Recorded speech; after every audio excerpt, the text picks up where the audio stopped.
Welcome to another edition of Cranky Gun Reviews. I'm out here at the range today with my Auto Ordnance 1911. Mix-Up 98 just did a video on one of these, actually a couple videos in the last few days, and I wanted to showcase mine. I realized I never did a separate video on this gun. So usually I do a benchtop review and then I do a shooting review out at the range. I've done a couple of range videos with this, most likely the baby gun, daddy guns that I've done. But I really wanted to do one strictly on my Auto Ordnance 1911. These are made in Worcester, Massachusetts, and yes, it's pronounced Worcester, not Worcester or Worcester or Worcester, as a lot of people think it's Worcester, like W-I-S-T-E-R, even though it's spelled W-O-R-C-E-S-T-E-R. Anyway, all that aside, these used to be made by Thompson Auto Ordnance back in the 90s, and I think maybe even up to the early 2000s. Then Kahr, K-A-H-R, bought them out. Now these are all produced and tuned by Kahr Arms. And I will say I've had this thing for about three and a half years. I've only put maybe 400 rounds through it. But I've only had like 1 or 2 jams in the whole time. And it was because I was point shooting it like this and I was limp wristing it. And the action didn't cycle well enough to pick up and eject the round. But it's a pretty standard. Mine is a 1911 A1. It has the low-profile A1 sights. It has the curved backstrap or the mainspring housing. And the only thing I've done to it is put these USGI rosewood grips on it. And I bought a few extra magazines because these were like $8 or $9 a piece from a guy out in Washington State. So I bought a whole bunch of military surplus magazines. So I'm going to go ahead and do some shooting. I got a target set up at about 20 yards, a steel target and a silhouette target. And I'm going to put some rounds through this thing, and then I'll put the camera behind me so you can see me shooting.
You saw, I did have one hang up there. One round was light. It did not push the slide back enough to pick up the next round. Or maybe it was a magazine issue, I'm not sure. And part of the problem with using random brand magazines that are just military surplus, every once in a while you get a magazine that the lifter gets stuck because they're like Parkerized or they're some kind of a rough, flat coat of paint or whatever they use on them. I think it's Parkerization. But every once in a while you get one, you'll get one that doesn't load the round 100% correctly.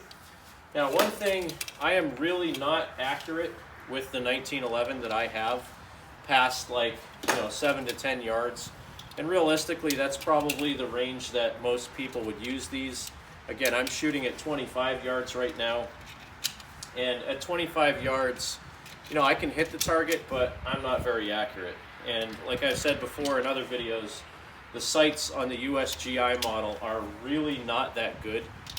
They're extremely low profile, and I think I tend to shoot low with them. So again, part of the reason I'm out here is to practice my shooting. Because if you can't shoot your gun accurately, it may scare somebody off if you pull it, but if you ever did have to fire it and you can't hit them, that's a bigger problem. Then you got somebody that's really pissed off, that's not stopped by your handgun, that now will be more inclined to do you harm because you pulled a gun on them and fired it at them even if you missed. So I try to be proficient with every handgun I have. And again, there's some old US Army training videos where they say that the 1911 is more of a point shooting gun, where the shape of the grip was designed that you can just point it naturally with your elbow and bring it up out from the hip and fire, and that you're supposed to be pretty accurate. So I guess I can try that, but like I said, I'm really not that accurate with the 1911. I bought this specific one because it was one of the least expensive ones that was available at the time I was looking. Like I said, I think I bought it in probably the summer of 2017, and I paid $425 or $400. I think it was $429 for it, and then the grips were another $25. So I have about $450 invested in it, and I like that it's the 1911 A1 because it looks like a USGI model. Even though, like I said, it's not the best sights, it's not the most accurate gun or anything like that, but it's a fun shooter. So let's go ahead and put some more downrange. Let's try the point shooting. So what the US Army used to say was basically put your safety on. When you need to pull it up, you just point and shoot like this. Not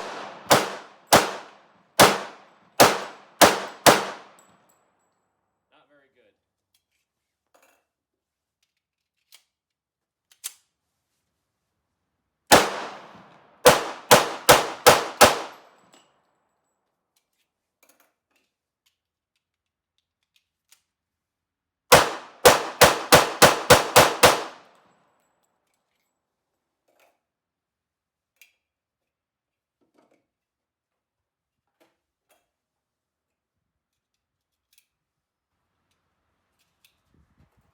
So that point shooting, I was, if somebody was 25, 30 feet in front of me, 7 to 10 yards, I would have been all over them. But at 25 yards, 20 yards, which is about 60 feet to 75 feet, point shooting like that, I could see it hitting the ground about 8 feet in front of the target that I'm shooting at.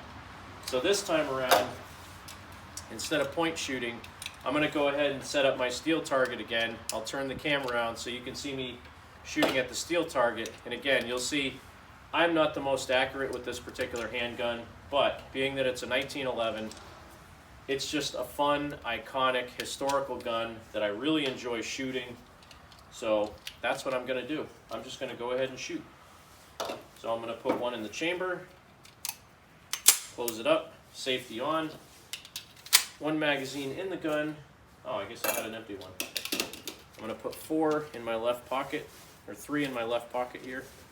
Well, let's go ahead and turn the camera around so you can see what I'm doing here. So I'm going to have to, I have a steel target over on the right there that I'm going to go fix so you can see. All right. All right, so we have a steel target over there on the right. I'll zoom in a little bit. And I'm gonna see how well I can do trying to shoot that thing. I'm not the greatest with this, as I said.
Have it. That's my 1911 A1 made by Ordnance out of Worcester, Massachusetts. I put about 75 rounds through it today, and I had 2 hang-ups where it didn't cycle the slide back far enough to pick up the next round. Could be a light load, could be the magazine again. What I need to do is like take a Sharpie with me and mark the magazine that I have an issue with to see if it's the magazine. Because like I said, I do have some of these old military surplus ones that are just Parkerized, and the finish on them is kind of rough. I notice sometimes when I load them, the rounds don't have a lot of tension keeping them up in the magazine. Sometimes they'll actually be kind of loose on the first round.